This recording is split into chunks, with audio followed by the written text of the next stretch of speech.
নমস্কার বন্ধুরা, সহজ পাঠ A to Z ইউটিউব চ্যানেলে তোমাদের সকলকে স্বাগত জানাই। চতুর্থ শ্রেণীর পরিবেশের রায়ান মার্টিনের প্রশ্নবিচিত্রার প্রথম পর্যায়ক্রমিক মূল্যায়নের প্রথম স্কুল যে শ্রী শ্রী রামকৃষ্ণ সেবাশ্রম বিবেকানন্দ শিক্ষায়তনের প্রশ্নটা নিয়ে হাজির হয়েছি। চলো তাহলে দেখে নিই কী আছে। একে আছে শূন্যস্থান পূরণ করো। কয়ে আছে ইট ড্যাশ পদার্থ। ইট হচ্ছে জড় পদার্থ।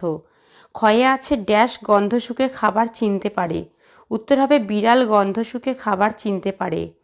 গয়ে আছে শাপলা হলো একটি ড্যাশ উদ্ভিদ। শাপলা মানে শালুক ফুল। শালুক হলো একটি জলজ উদ্ভিদ।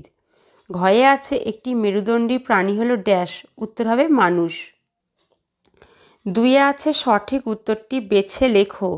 কয়ে আছে কাঠবেড়ালি 2 না 4 পায়ে দৌড়াই। উত্তর হবে 4 পায়ে দৌড়াই।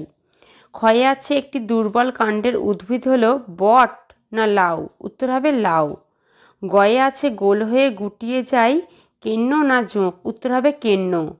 ঘয়ে আছে প্রজাপতি ফুলের মধু না পাপড়ি খায়। উত্তর হবে মধু খায়।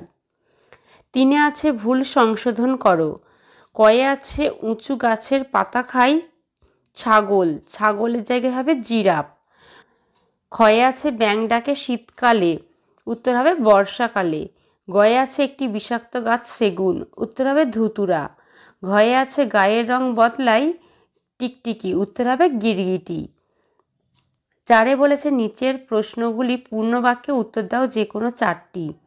এগুলো আমরা প্রত্যেকটারই উত্তর জানবো। চলো তাহলে এগুলো একবারে প্রশ্ন এবং উত্তর সমেত দেখে নিই। 4 কয়ে আছে মাছের শরীরে আঁশ এবং পাখনার কাজ কি? আঁশ হচ্ছে মাছকে বাইরের আঘাত থেকে রক্ষা করে, আর পাখনা হচ্ছে জলে সাঁতার কাটতে সাহায্য করে।